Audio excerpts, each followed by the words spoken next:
I'm not sure why I'm still doing it, but it comes back to me every now and then. It seems like the biggest reason I'm still making chairs after about 15 years is the same reason I got into it to start with. I can see that the skills that it takes to know how to take a tree apart and put it back together as a chair or as a piece of furniture, the same way it's been done for centuries, maybe even more than just centuries. For a long time, people have been putting furniture together and using wood the way that I use it. And I saw those skills falling by the wayside as the old men that I learned from were getting way up in their years, and I saw the skills going when they went, that there was a good chance that nobody would really be practicing these anymore. You might be able to read about them, but I do spend a lot of time thinking about the difference in knowing something and then knowing about it. And I feel like I know woodworking.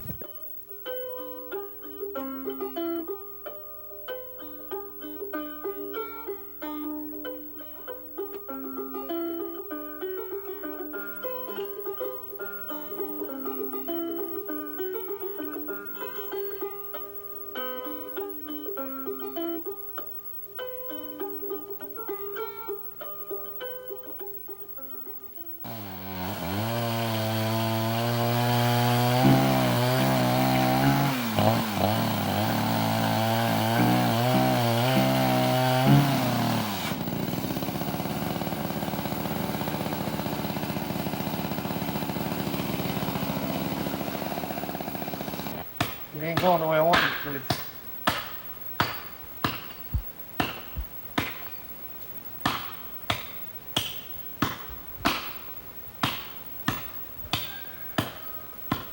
Swing around, Sally. Come on now.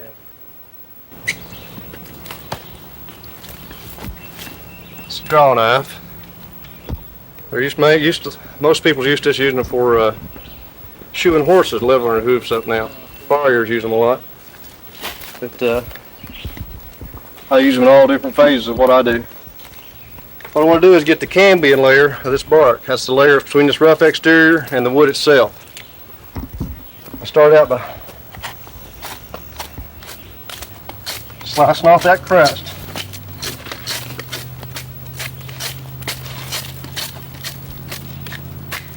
There, I got a little too deep. How to prevent that is get a slicing motion in your knife as you go. It's hard to do on the first. Getting the first cut off here is hard to control as much because you're cutting all the crust off. When you come back and you start right on the edge, take a little bit of the previous cut. You want to do this after April, after say the middle to the last of April, up until about last of June, 1st of July. That's when the sap's up and there's a water layer. There's a layer of sap between the wood and this bark here. As you'll see a little later, it peels right up.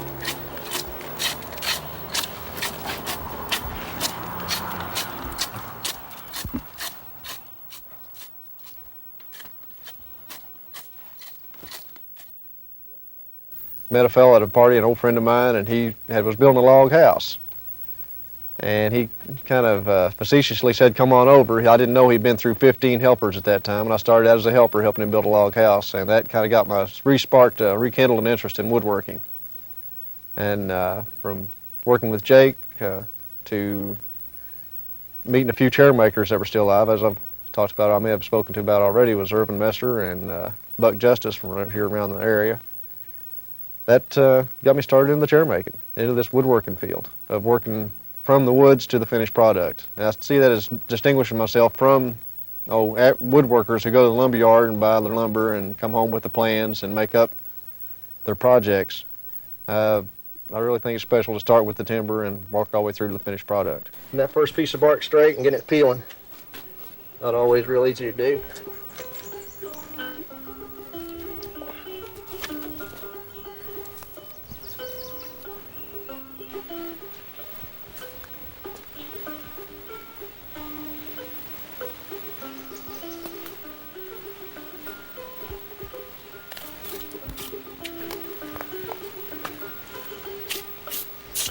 First piece of bark's about like your first pancake. Don't always turn out the best.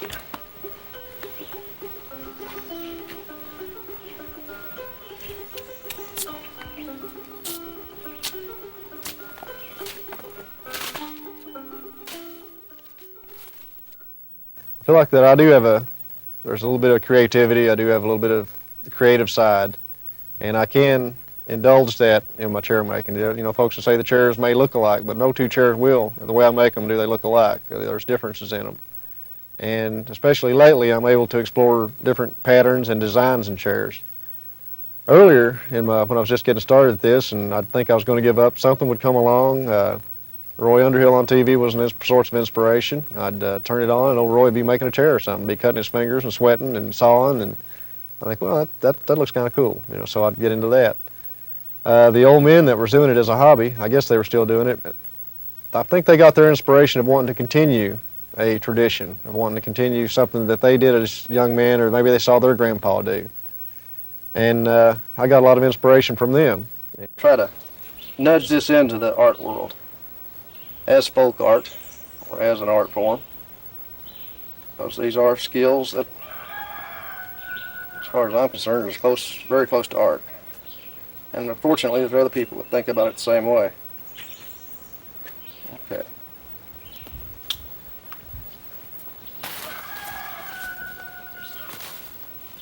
This is one roll that'll do the warp, for those of you familiar with what weaving is.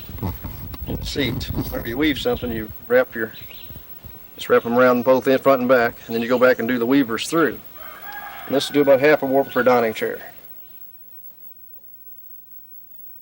My dad and my grandpa were both coal miners, but they were both very tied to the land. After they put in a shift at the coal mine, they would come in and work the gardens, or work around the house, or split out, make a sled, work with whatever around the farm. They knew every tree in the woods, that a locust tree was good for a fence post, that you could find the right crook in the tree to make a sled runner.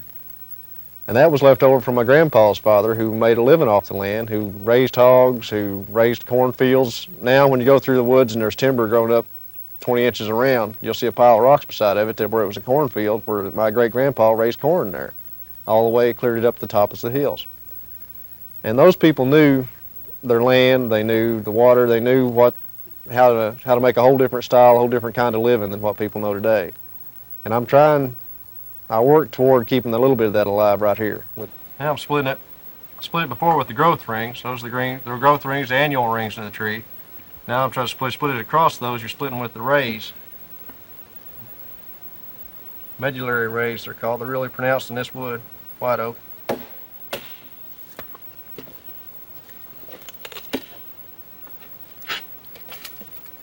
This device is a shaving horse, as I mentioned, and what it is a quick release vise where I hold with my feet, feet down there. That frees my hands up to use a jaw knife. Now, this bolt is it's almost square already. This little blank here is. And what I want to do is get it square. Corners.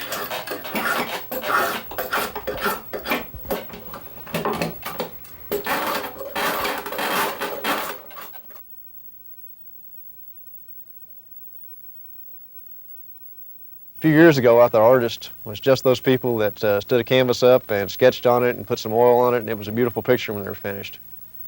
But yes, over the past just the past few years, I've thought of myself more as an artist. If you want to be more direct or more specific, I think of myself as a folk artist, that this is a form of folk art that I'm, both by learning from these old fellows I learned from, the techniques of putting the wood together, of going to the hills, getting the trees, and learning which way the grain direction should be turned when you put the chairs together, and the differential shrinkage.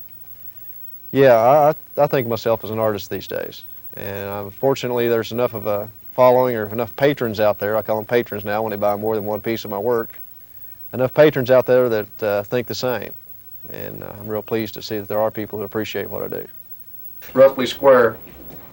So now take it down, take the corners off where it's 8-sided.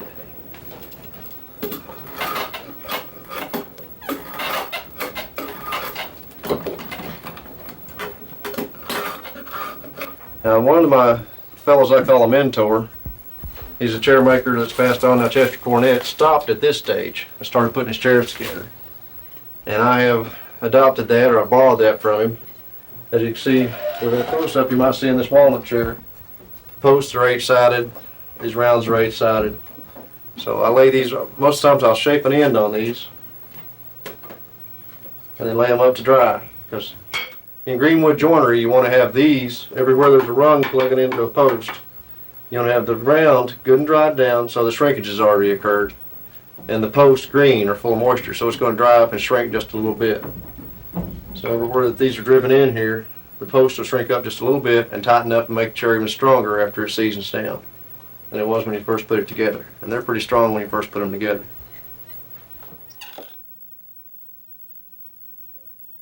Okay, this is a jig that I've made up. These are slats I've already have in place.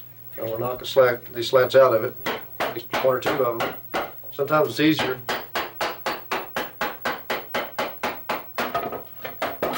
Okay. As you can see, it's got the curve in it. That's going to fit your back and be the curve that's in the chair backs thing. This is hewing. Just score it. That's what I'm doing now, score it, and then you go back and hew.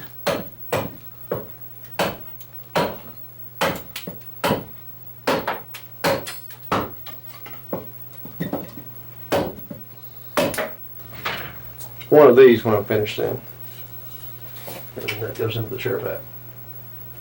As far as survival, the chair making, it was something people would do in the fall and the winter, and it would do after they got their crops in. And every holler would have a chair maker on it. Just about every holler had somebody that could make the whole thing. And if it didn't, it had at least one or two people or somebody in the family could put a bottom in their chair, could strip the slippery elm or the hickory bark and bottom the chair every so often, according to how many times they left it out in the rain or how many times it got somebody tore it up to have to put a bottom in it. The bottoms will last, I've heard them lasting for decades, but they do get tore up sometimes and use. So the survival skills of that age, they're a whole lot different than the survival skills of today. They're, the whole economy's different, everything's, lots of things have changed. That's why I like to think of it more as an art today, an art form, as opposed to a survival skill.